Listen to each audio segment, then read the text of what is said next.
What's up, everybody? Dead Price Picks here with another episode of The Morning Edge, episode 145. Flying solo today. I got two bets for us, and let's get into them. Great time of the year, guys. We got college football all day. We have the MLB wildcard series that continue. Soon enough, we're going to have the NBA. We have the NHL back next week. A lot of good times, obviously, NFL tomorrow. So it is a great time to be a sports bettor. But let's get into my two picks.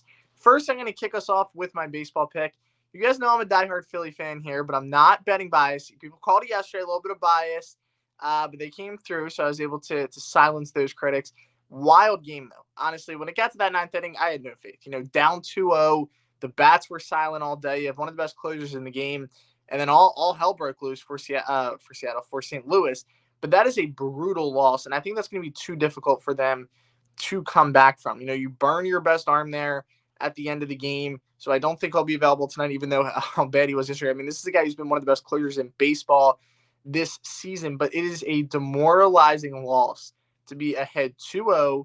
You need two outs and the bases are empty, and you have the guy that you know that you trust in the game, and it does not come through. You don't only lose, but then you end up giving 6 runs up in the ninth inning. I just think it's going to be too much for St. Louis to bounce back from. So I like Philadelphia here.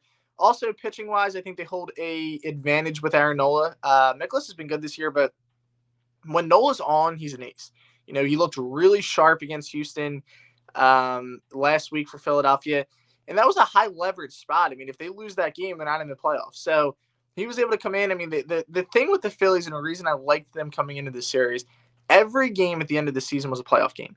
St. Louis clinched a little bit earlier, so they kind of took their foot off the gas, kind of wake up and breathe for a minute. So I like the Phillies to come through here with a win this afternoon. Then I'm going to get BYU +4. So I am an Notre Dame fan as well, but I'm going to fade my team here. I think BYU getting 4 is just too many. I liked it at 3, but as this line has continued to move up, I think we're getting a really favorable number.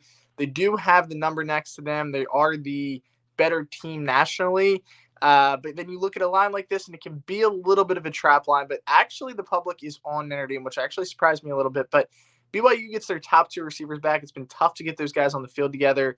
You put them together with Hall, and I think BYU will put up points against this Notre Dame defense, who is the strong suit of this team. This is not a great offense that Notre Dame has.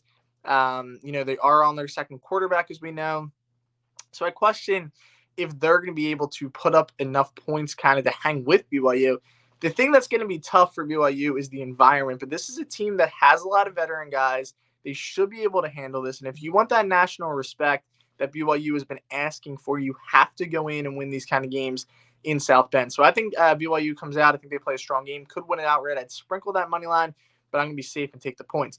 As always, guys, if you want to throw in a little parlay, we're due for a little sweep. We've been red hot, obviously, over the last few months, but the last 2 days cooled off a little bit. Think this is going to be the day that we get the big bounce back.